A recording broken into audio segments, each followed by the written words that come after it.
하나님께서 율법 주신 그 이유가 뭘까요? 예, 아주 대답 잘했습니다. 율법 지키라고 주신 거 맞아요. 예.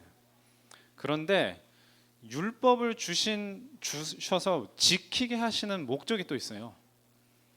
그게 바로 우리의 믿음을 위해서요. 믿음. 그리고 이 믿음이라는 것은 우리가 하나님을 믿고 살 때 살게 되는 누림의 삶을 위해서입니다. 그래서 여러분들이 오늘 제목처럼 하나님의 영광을 위해서 사는 삶, 하나님께 영광 돌리는 삶이 어떻게 사라질 수 있는지, 어떻게 그런 삶을 살 수 있는지에 대해서 말씀을 통해서 보려고 합니다.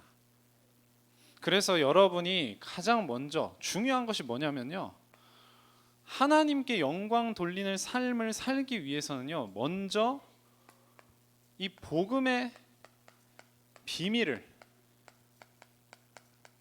누려야 됩니다. 복음을 누려야 하나님께 영광 돌리는 삶을 살 수 있는 거예요. 근데 복음의 비밀이 그럼 뭐냐? 이 복음의 비밀이 뭐냐? 가장 중요한 게요, 하나님 복음 왜 주셨냐? 나를 살리기 위해서요. 복음은 나를 살리는 겁니다. 먼저 내가 살아나야 그 살아난 그 생명력을 가지고 하나님께 영광 돌릴 수 있는 거예요. 그래서 복음은 뭐 너무 많은 성경 구절들이 있습니다. 근데 하나만 보면은 이제 구약에서 이제 보는 겁니다. 이사야 53장 5절에서 6절에 예수님이, 그러니까 앞으로 하나님이 약속하신 메시아가 이 땅에 오셔서 무슨 일을 하실 것이냐, 그게 복음의 내용이에요. 자, 그가 찔림은 우리의 허물 때문이요, 그가 상함은 우리의 죄악 때문이다. 우리의 허물과 죄악을 해결하러 오시는 거예요. 그래서 그가 징계를 받음으로 우리는 평화를 누리고 그가 채찍에 맞음으로 우리는 나음을 받았도다. 6절이요, 우리는 다 양 같아서 그릇 행하여 각기 제 길로 갔거늘 여호와께서는 우리 모두의 죄악을 그 오실 메시아에게 담당을 시키신 거예요. 예수님에게 담당을 시키신 겁니다. 이게 복음이에요. 우리의 모든 문제를 해결하시겠다, 그 말입니다. 자, 복음은 여러분이 그리스도 삼중직, 그리스도 삼중직이 왜 필요해요? 근본 문제 세 가지. 1분 구원의 길의 내용이죠. 자, 우리가 복음을 여러분이 알고 있습니다. 그런데 그 복음을 아는 것만큼, 아는 것 다음으로 중요한 게 뭐냐면요, 복음을 누리는 거예요. 누리라고 했죠. 그러면은 이 누림이라는 게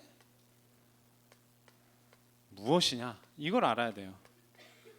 여러분, 아무리 하나님이 율법을 주셔서 지키게 하셨어도 복음을 누리지 못하는 사람은 하나님이 율법 지키게 하신 목적을 모르는 거거든요.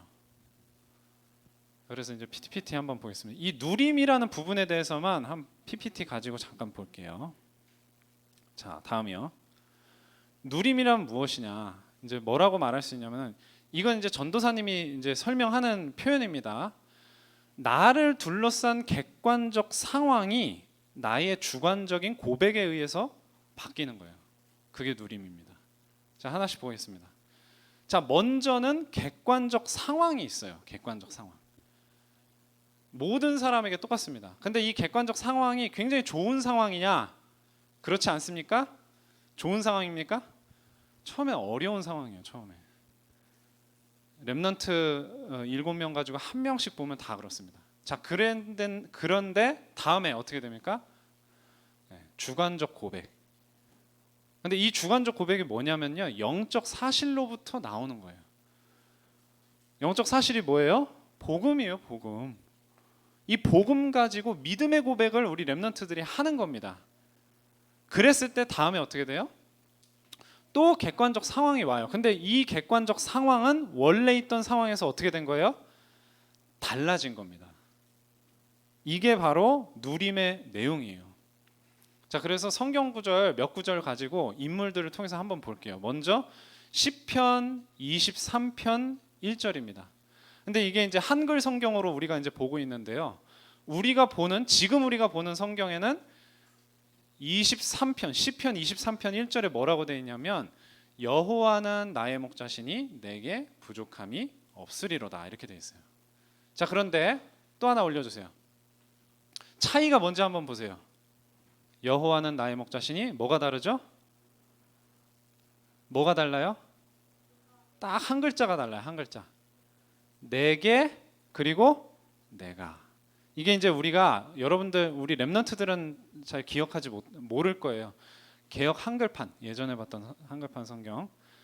자, 이 네 개와 내가의 차이가 뭐냐? 네 개는 뭐죠? 다음에 한 번 더요. 내게 만약에 부족함이 없다 이렇게 말한다면요, 그것은 나에게 있는 객관적 상황이에요. 나한테 지금 객관적으로 부족한 게 있냐 없냐 이겁니다. 근데 만약에 내가라면 그게 무슨 뜻이에요? 내가 느끼고 있는 걸 말하는 거예요. 내가 부족함이 없으리로다. 이게 차이가 좀 있습니다. 렘넌트 여러분, 이해됩니까? 다음이요. 그래서 이런 애매한 부분에 대해서 영문 성경을 한번 찾아봤습니다. 영어 성경이요. 근데 1절 전체가 아니라 하반절. 그러니까 여호와는 나의 목자시니 The Lord is my shepherd거든요. 그거 빼고 그 다음에 내게 부족함이 없으려. 내가 부족함이 그 부분을 영어로 뭐라고 말하고 있느냐? 그래서 영어 성경 중에서 가장 많이 보는 성경이 두 개가 있어요. 그게 이제 킹 제임스 성경하고 NIV인데 이제 가장 전통적 성경이 이제 킹 제임스 성경. 거기에 보니까 I shall not want 이렇게 돼 있어요. 자, 그리고 현대어 성경으로 가장 많이 보는 게 NIV인데 거기에는 I shall not be in want 이렇게 돼 있습니다. 자, 근데 두 가지 모두 어떤 뜻이냐? 다음이요. 나는 원하지 않을 것이다라는 뜻을 갖고 있어요. 그러니까 내게 부족함이 없으리로다 이거는 어떤 객관적 상황입니다. 그런데 나는 내가 원하지 않는다는 뜻이에요. 이거는 나의 주관적인 고백이에요. 여러분, 객관과 주관의 차이가 뭔지 아시죠? 우리 렘넌트 여러분? 객관적이라는 말은 남들이 다 같이 보는 거예요. 눈으로 보이는 겁니다. 누가 봐도. 근데 주관적인 거는 내가 속으로 생각하는 거예요. 그게 주관이에요. 자, 그래서 만약에 객관적 의미의 표현으로서 내게 부족함이 없다 이걸 만약에 영작으로 한다면 어떻게 되느냐? 어떻게 되냐?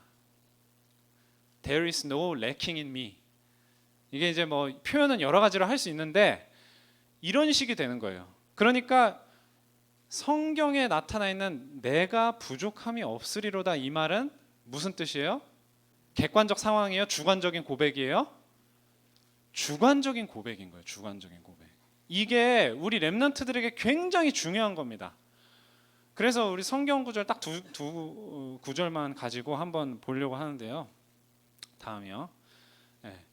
이게 바로 이제 누림의 과정으로 제가 말씀을 드린 객관적 상황, 어려운 객관적 상황, 주관적 고백, 그다음에 이제 달라진 객관적 상황을 말하는 거예요.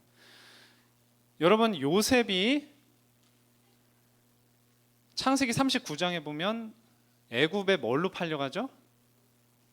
노예로 팔려가는 경험이 굉장히 유쾌하고 좋은 경험일까요? 아니면 굉장히 힘든 상황일까요? 그거는요, 누가 봐도 힘든 상황이에요. 누가 봐도. 이게 바로 어려운 객관적 상황이라는 거예요. 자, 그러면 두 번째, 그 다음 절엔 뭐라고 되어 있습니까? 창세기 39장 2절에 보면 여호와께서 요셉과 함께 하신다 이렇게 되어 있어요. 이건 어떤 상황이죠? 복음이에요. 이게 하나님이 나와 함께 계신다는 사실이 바로 복음입니다. 복음은 하나님이 저와 여러분과 함께 계시는 거예요. 자, 그래서 이 영적 사실을 토대로 한 뭘 하는 거예요? 주관적인 고백을 하게 됩니다. 그게 바로 형통한 자가 돼요. 자, 약간 이상하잖아요. 형통한 자가 됐는데 요셉은 여전히 어떤 신분이에요? 노예 신분이에요. 노예 신분. 형통한 자가 됐다는 말 자체가 남들이 다 알 수 있는 객관적인 상황을 말하는 게 아니고 요셉이 하나님을 통해서 하게 되는 믿음의 고백인 거예요. 이게 이해가 되십니까? 믿음의 고백이에요. 믿음의 고백. 자, 그렇게 했을 때 어떻게 되느냐? 그 다음 절 3절에 보면 그 다음 상황이 또 나옵니다. 그의 주인이 요셉이 하나님 함께 하시는 비밀과 하나님이 형통하게 하시는 그 모든 내용을 보게 되는 거예요. 자, 그게 뭡니까? 또 다시 객관적 상황이 되는 거예요. 그것은 달라진 거예요, 이제. 이겁니다. 아시겠죠? 자, 그리고 이제 다시 시편 23편으로 돌아가서 4절만 한번 보겠어요. 4절. 처음에 뭐라고 돼 있죠? 처음에 뭐라고 돼 있습니까? 내가 사망의 음침한 골짜기를 다닌다, 이렇게 고백했어요. 사망의 음침한 골짜기. 이것은 다윗이 처해 있었던 객관적인 상황이에요. 근데 좋은 상황이에요? 나쁜 상황이에요? 사망의 음침한 골짜기로 다니는 상황이 아주 좋은 상황이에요? 재밌는 상황이에요? 아니잖아요. 굉장히 어려운 상황입니다. 이때가 어느 때입니까? 시편 23편의 배경을 아는 친구 있어요, 우리 렘넌트들 중에? 그렇죠. 사울 왕에게 쫓겨다니던 상황이었어요. 그러면은 푸른 초장에 나를 누이시고 이런 고백이 됩니까? 너무 목가적이고 평안한, 평화로운 이 고백이란 말이에요. 그러니까 한번 살펴보자 그 말이에요. 이게 다윗의 객관적인 상황이었어요. 자, 그러면 다음 뭐라고 이야기를 했냐? 그 사망의 음침한 골짜기를 다니는데 해를 두려워하지 않는다 그랬어요. 해를 두려워하지 않는다. 이건 뭡니까? 다윗의 주관적인 고백이에요. 이것은 다윗의 믿음입니다. 이게 여러분들한테 돼야 돼요. 자, 그랬을 때 어떻게 됩니까? 내가 해를 두려워하지 않는 이유에 대해서 설명하고 있어요. 무엇 때문에 두려워하지 않아요? 주께서 나와 함께 하심이라. 그게 뭡니까? 이게 복음이에요. 하나님이 함께 하시는 거예요. 임마누엘입니다. 함께 하시기 때문이다. 이것은 바로 영적 사실입니다. 다음이요. 영적 사실이에요. 그렇게 했을 때 어떻게 다윗의 상황이 변화가 됩니까? 주의 지팡이와 막대기가 나를 안위하시나이다. 자, 이건 뭐예요? 다시 객관적 상황이 달라진 거예요. 자, 많은 렘넌트들이요, 상황이 달라지기만을 바래요. 상황이 달라지기만을 바래요. 근데 중간에 뭐를 생략하고 렘넌트 개인의 주관적인 고백, 그 힘든 상황 속에서의 주관적인 고백을 점프를 뛰어버리고 그냥 상황이 달라지는 것만을 원하는 거예요. 그러니까 응답을 받습니까? 못 받습니까? 응답을 못 받는 거예요. 지금 나는 너무 힘든데요. 지금 나는 너무 이 공부도 못 하는데요. 나는 축구도 못 하는데요. 나는 얼굴도 예쁘지 않은데요. 난 실력이 너무 부족한데요. 그것만 바라보고 있는 거예요. 그러면서 하나님이 그 상황만 빨리 변화시켜 주기를 원하는 거예요. 이게 맞습니까? 틀립니까? 당연히 틀리는 거겠죠. 하나님은 그 속에서 영적 사실을 토대로 해서 우리 렘넌트들이 믿음의 고백을 하기를 원하시는 거예요. 그냥 말로만 고백하는 게 아니라 막 어거지로 하는 게 아니라 진짜 우리 렘넌트들의 가슴 속에 그 기쁨과 감사로 고백을 하기를 원하시는 겁니다. 이게 가장 중요한 내용입니다. 그렇게 해서 이 누림이 되는 렘넌트에게 어떤 일이 벌어집니까? 전도자의 삶이 이루어지는 거예요. 이것 되지 않는데 전도자의 삶 살 수 있어요, 없어요? 살 수 없습니다.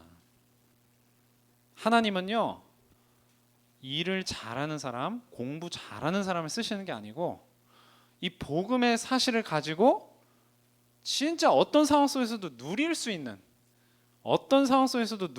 있는 사람을 통해서 역사하시는 거예요. 그게 전도자의 삶입니다. 그래서 사도행전 2장 47절에 보니까 날마다 구원받는 사람을 더하게 하셨다 그랬어요. 날마다. 이게 전도자의 삶이에요. 전도 역사가 계속 일어나는 거예요. 우리 렘넌트 여러분을 통해서. 그리고 역사가 일어나는 거 이전에, 역사도 역사지만 막 날마다 막 전도가 되는 것도 전도되는 거지만은 날마다 예수는 그리스도다 가르치기와 전도하기를 쉬지 않는다. 늘 이 복음에 대해서 증거하는 거예요. 전파하는 겁니다. 이게 전도자의 삶이에요. 왜? 복음을 누리니까, 복음을 어떤 상황 속에서도 누리니까 복음에 대해서 말할 수 있게 되는 거예요. 억지로 말하려고 하면 여러분 전도해 봤습니까? 전도가 힘들죠. 왜 힘들죠? 구원의 길을 잘 몰라서 힘든가요? 마음속에서 기쁨과 평안으로 우러나오지 않으니까 힘든 거예요. 여러분 구원의 길에 대해서 잘 모릅니까? 잘 모르면 전도하기 힘들어요. 여러분의 마음속에 이 누림이 되고 있다면, 어떤 상황 속에서도 누림이 되고 있다면요, 복음 전하는 거 굉장히 수월하게 느껴질 겁니다. 여러분이 성경 구절을 많이 암송하고 있든 없든, 잘 알고 있든 모르고 있든 상관없이요, 여러분이 누리고 있는 걸 그대로 전하는 거기 때문에 어렵지가 않은 거예요. 자, 그렇게 됐을 때, 이게 이 1번의 내용이 됐을 때 오늘 제목처럼 하나님께 영광 돌리는 삶이 되는 거예요. 영광 돌리는 삶이 되는 겁니다. 자, 그래서 이 하나님께 영광 돌리는 것이요, 우리의 중심이 되는 거예요. 이 복음 때문에 내가 행복하다 보니까 내가 하나님을 위해서 뭐든지 할게요. 하나님을 위해서 뭐든지 할게요. 딱 이게 되는 거예요. 그게 중심이 딱 되는 겁니다. 그래서 고린도전서 10장 31절에 보면 너희가 먹든지 마시든지 무엇을 하든지 다 무엇을 위해서 하라고요? 하나님의 영광을 위하여 하라. 아까 이제 김영현 선생님이 이제 찬양인도 하면서 그런 얘기를 딱 하더라고요. 여러분의 삶이 예배가 되도록 하나님께 영광을 돌립시다, 이렇게 얘기했거든요. 여러분 교회 와서 지금 이 예배 시간에 앉아서 드리는 것만 예배가 아니에요. 이해되십니까? 여러분 렘넌트 여러분의 모든 삶이 바로 예배입니다. 예배의 삶을 사는 거예요. 그래서 여러분 인생 성공하려면 뭐에 성공해야 돼요? 뭐에 성공해야 돼요? 그렇죠. 예배 성공해야 되죠. 여기까지는 알고 있습니다. 그러면 예배 성공 어떻게 해야 돼요? 어떻게 해야 예배 성공하는 거예요? 예배 시간에 옆 친구랑 떠들지 않고 설교하시는 목사님이나 전사님 똑바로 쳐다보고 이글이글 타는 눈으로 열심히 적고, 그럼 예배 성공하는 겁니까? 방금 전에 말한 것처럼 삶의 예배가 성공하는 사람이 요 모여서 드리는 예배에서도 뭐 하는 거예요? 성공하는 거예요. 무슨 말인지 아시겠죠? 그래서 여러분들이 날마다 이 복음 누리는 이 삶의 성공을 하셔야 돼요. 그래야지 예배 성공이 되고, 그 예배 성공이 다시 인생 성공으로 이렇게 계속 맞물려서 톱니바퀴 바퀴처럼 돌아가는 겁니다. 그래서 이제 하나님께 영광 돌리는 삶이 뭐냐면요, 결국은요, 제가 지난 3주 전에도 이제 여기서 설교를 했었는데, 그때 불신자들과 세상 사람들에게 어떤 영향을 줘야 된다고 그랬어요? 살리는 영향을 줘야 된다, 이렇게 얘기했거든요. 그래서 기준이 뭐냐면요, 약한 자를 살리는 거예요. 무엇이 하나님께 영광 돌리는 삶이냐? 복음과 전도를 위해서 약한 자를 살리는 겁니다. 그래서 고린도전서 8장 9절에 보면, 자, 진리가 너희를 자유케 하리라, 이런 말씀도 있고요. 그리스도 안에 있는 자에게는 결코 정죄함이 없어서 생명의 성령의 법이 죄와 사망의 법에서 너를 어떻게 했다고 나와요? 해방했다고 나오죠. 그러니까 자유와 해방이 우리에게 있어요. 그래서 우리가 무엇이든지 할 수 있지만 우리가 그 자유를 믿음이 약한 자들 때문에 사용하지 않을 수도 있다, 이렇게 얘기를 하는 거예요, 9절에. 그래서 너희의 자유가 믿음이 약한 자들에게 걸려 넘어지게 하는 것이 되지 않도록 조심하라, 이렇게 얘기했거든요. 그리고 13절은 또 뭐라 그래요?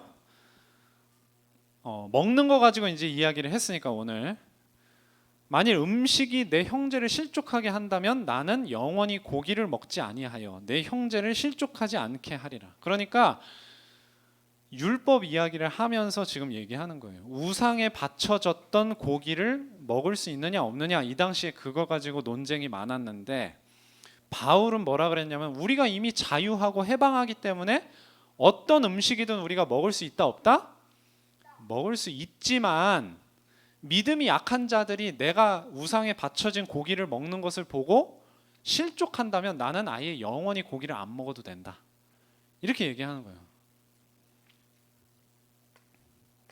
좀 어렵습니까? 자, 그리고 하나님께 영광 돌리는 삶은 뭐냐면요. 혹시 이것 때문에 글씨가 안 보이나요? 나의 유익이 아닌 남의 유익을 위해서 사는 거예요.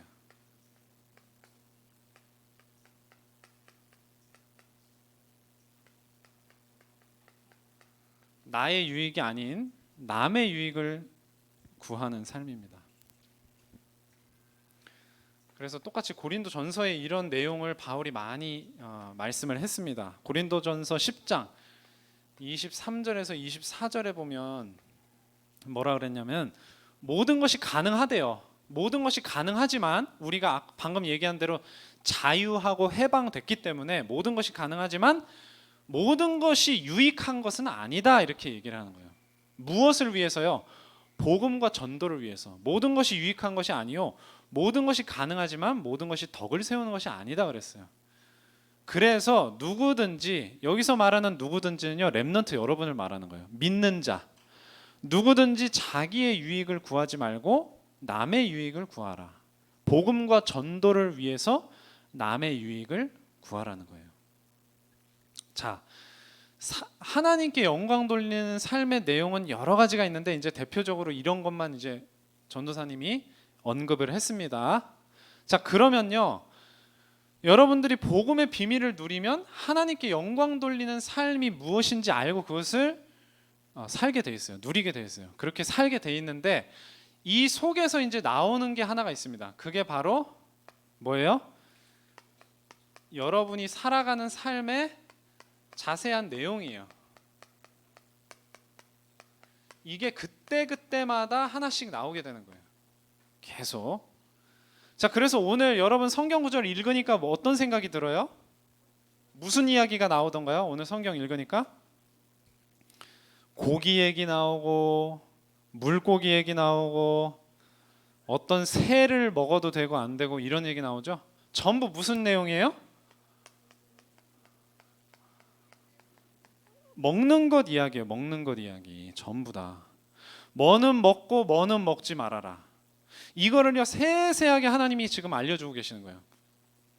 자, 그러면은 우리에게 이게 어떤 의미가 있을까요? 오늘날에 그럼 돼지고기 먹지 말아야 됩니까?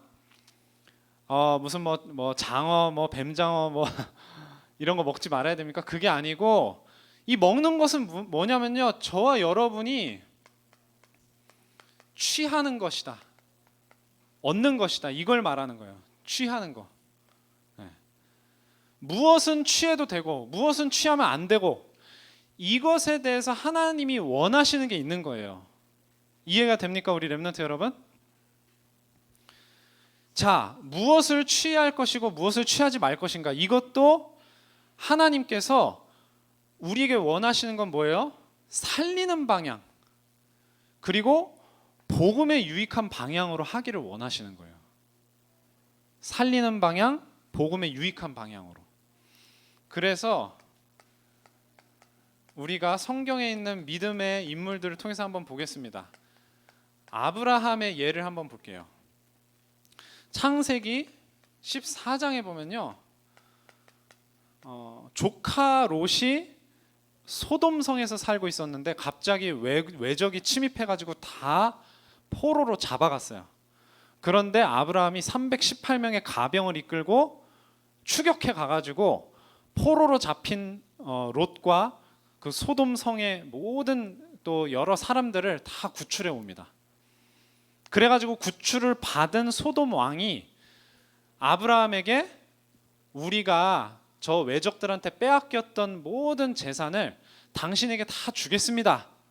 이렇게 얘기해요. 너무 고마우니까. 그러니까 아브라함이 그거 받아요, 안 받아요? 뭐라고 얘기하죠? 내가 아브라함으로 치부하게 하였다 할까 하여 너에게 속한 것은 실오라기 하나도 들매끈 한 가닥도 내가 옛날 성경에 취하지 않겠다 이렇게 나왔어요. 가지지 아니하리라. 네가 나를 부자로 만들었다고 말할까봐 내가 하나도 안 받겠다 이 말이에요. 아브라함에게는 어떤 믿음이 있었어요? 누가 나를 부유하게 해줘요? 누가? 소돔 왕이? 하나님이 나를 부유하게 하신다는 믿음의 고백이 계속 되고 있었던 거예요. 누림, 어떤 상황 속에서도. 자, 그리고 요셉입니다. 요셉을 통해서 한번 보겠습니다. 자, 창세기 45장 5절. 자, 요셉의 이야기는 우리 렘넌트들이 잘 알고 있죠? 요셉이 누구 때문에 애굽의 노예로 팔려갔습니까? 누구 때문에? 요셉의 형들 때문이에요. 그렇게 해서 요셉이 애굽 땅에서 노예로 있으면서 하나님이 함께 계시는 비밀을 막 누리다 보니까 가정 총무도 되고, 또 누명을 쓰고 감옥에 갔지만 감옥에서도 총무가 되고, 거기서 다른 죄수들의 꿈을 풀어주면서 나중에 뭐가 됩니까? 애굽에 뭐가 돼요? 총리가 되잖아요. 바로 밑에 모든 백성보다 높은 그런 총리가 돼서 형들 앞에 딱 나타나죠. 그때 뭐라고 얘기해요? 형들이 이제 우리는 뭐 됐다? 죽었다. 우리는 이제 죽었다. 그렇게 두려워 떨고 있으니까 요셉 뭐라 그래요? 당신들이 나를 이곳에 팔았다고 해서 근심하지 말고 한탄하지 마소서. 하나님이 생명을 구원하시려고 나를 당신들 앞서 보내셨습니다. 이렇게 얘기를 한단 말이에요. 이게 요셉의 믿음의 고백을 통해서 나타나는 삶의 내용이에요. 삶의 내용. 만약에 요셉이 복음 못 누렸으면 어떤 내용으로 이 부분에서 이루어졌을까요? 처절한 복수국을 벌였을 가능성이 높아요. 어떻게 동생인 나를 죽이려고 하다가 살짝 봐줘서 노예로 만들어졌으니까 나도 당신들을 죽이지는 않고 노예로 만들어 버리겠어. 거기에 대해서 요셉에게 손가락질 할 사람이 있을까 없을까? 아마 없을 거예요. 아마. 자, 오늘 아까 다윗 이야기를 봤으니까 다윗 이야기를 한 번 더 보겠습니다. 다윗의 예. 다윗은 어떻게 했냐? 사무엘 상에 보면요, 어떤 에피소드가 이 사건이 나오냐면은, 자, 아까 시편 23편이 어떤 배경 속에서 쓰여졌다고 그랬죠? 너무 다윗이 편안하게 잘 먹고 잘 살고 있을 때 쓰여졌다고 그랬나요? 어떤 상황에서 쓰여졌다고 그랬어요? 누구에게 쫓기고 있을 때? 사울 왕에게 쫓기고 있을 때. 근데 그 사울 왕이 이제 다윗을 직접 군사를 보내서 추격하는 정도가 아니라 본인이 직접 군사들을 끌고 와서 추격을 하고 있을 때였어요. 근데 엔게디 광야라는 곳에서 이제 사울이 다윗 왕을 다윗 왕이 아니라 다윗이죠. 그냥 다윗을 막 쫓아다니다가 갑자기 어떤 상황이 왔어요? 화장실에 가고 싶은 상황이 왔어. 그래가지고 굴에 들어가서 이제 열심히 일을 보고 있을 때 다윗과 함께하고 있던 참모들이 다윗에게 뭐라 그래요? 장군님, 절호의 기회입니다. 어떻게 할 기회? 저 용변 보러 들어간 사울 왕을 칼로 찔러서 죽일 수 있는 절호의 기회입니다. 놓치지 마세요. 그러니까 다윗이 뭐라 그래요? 뭐라고 하면서 안 된다 그래요? 24장 6절에 보니까, 자, 내가 손을 들어 여호와의 기름 부음을 받은 내 주를 치는 것은 여호와께서 금하시는 것이다. 이렇게 얘기합니다. 그는 여호와의 기름 부음 받은 자가 됨이니라. 그러면서 다윗이 자기 사람들을 금하여 사울을 해치지 못하게 했다 이렇게 했습니다. 다윗의 믿음의 고백이에요. 복음을 누리는 다윗이 하나님이 세우신 종이기 때문에 내가 해하지 않을 것이다 이렇게 얘기를 합니다. 자, 또 그 뒤에 보면요, 또 한 가지 일이 벌어져요. 26장에 보면요, 또 사울 왕이 군사를 이끌고 또 다윗을 추격해 다녀요. 다윗이 그렇게 용서를 해줬는데도 하길라 산이라는 곳에서 이제 또 진을 치는데, 이때는 아예 자고 있었어요. 밤에 자고 있었어요. 그때 이제 또 다윗의 참모들이 다윗에게 또 얘기를 하는 거예요. 또 뭐라고 얘기하겠어요? 절호의 기회입니다. 너무 답답한 거예요. 지금 막 사울 왕이 군사를 풀고 본인이 직접 죽이러 다니는데도 왜 다윗은 사울 왕을 죽일 수 있는 기회가 왔는데도 죽이지 않느냐? 또 구한. 그때 다윗이 뭐라 그래요? 똑같은 얘기를 또 하는 거예요. 죽이지 말아라. 누구든지 손을 들어 여호와의 기름 부음 받은 자를 치면 죄가 없겠느냐 하고, 다윗이 여호와께서 살아계심을 두고 맹세하노니 여호와께서 그를 치시리니 혹은 죽을 날이 이르거나 또는 전장에 나가서 망하리라. 그러니까 다윗은요, 사울 왕에게 원한이 없었던 게 아니고 있었어요. 그런데 그 원한을 자기가 갚겠다? 하나님이 갚아주실 것이다. 그래서 뭐만 가지고 갑니까? 11절에 보니까 여호와께서 금하신다 하면서 그 사울 왕의 머리 곁에 있는 창과 물병만 가지고 가자. 왜? 내가 죽일 수 있었는데 죽이지 않았습니다 하는 증거로 이제 삼으려고. 자, 이 말이 무슨 말입니까? 아무거나 취하지 않는다는 말이야. 아무거나. 우리 렘넌트 여러분들에게 많은 기회가 있습니다. 좋은 일을 할 기회, 나쁜 일을 할 기회, 뭐 여러 가지 기회가 있는데요, 그것을 아무거나 먹지 말라. 하나님께서 아무거나 먹지 말라고 하시듯이 아무거나 취하지 말라는 거예요. 기회가 다 기회가 아닌 거예요. 하나님이 가장 원하시는 방향, 사람을 살리고 복음에 유익한, 남을 살리는 복음에 유익한 방향으로 하라는 거예요. 이게 렘넌트 여러분에게 성취되길 바랍니다. 이제 말씀 마치겠습니다. 여러분들이 이 삶이 되려면요, 여러분들이 억지로 교회 나오고 억지로 예배 시간에 앉아 있는 이런 종교 생활의 옛 틀을 벗어버려야 돼요. 완전히 벗어버리고, 어떻게 해야 됩니까? 전도자의 새 틀.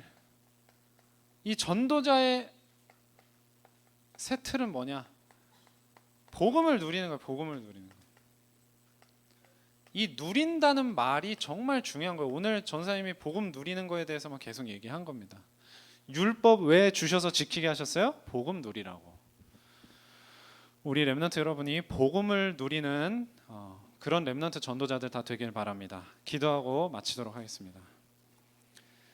하나님 아버지, 감사합니다. 오늘 우리 렘넌트들과 나누는 하나님의 말씀처럼 하나님께서 율법을 주신 목적인 복음 누림이 우리 렘넌트들의 삶 속에서 될 수 있도록 하나님께서 이제부터 우리 렘넌트들이 복음의 이 생명과 능력을 깨닫고 그 속에서 참된 기쁨과 감사를 발견할 수 있도록 인도해 주시옵소서. 이것을 위해서 예배에서도 성공하고 또 집에 돌아가서도 삶의 모든 현장 속에서 복음을 묵상하고 또 이 복음의 말씀을 붙잡고 기도하는 정시기도 사모늘의 삶이 될 수 있도록 인도하여 주시옵소서. 이 모든 말씀 예수 그리스도의 이름으로 기도합니다.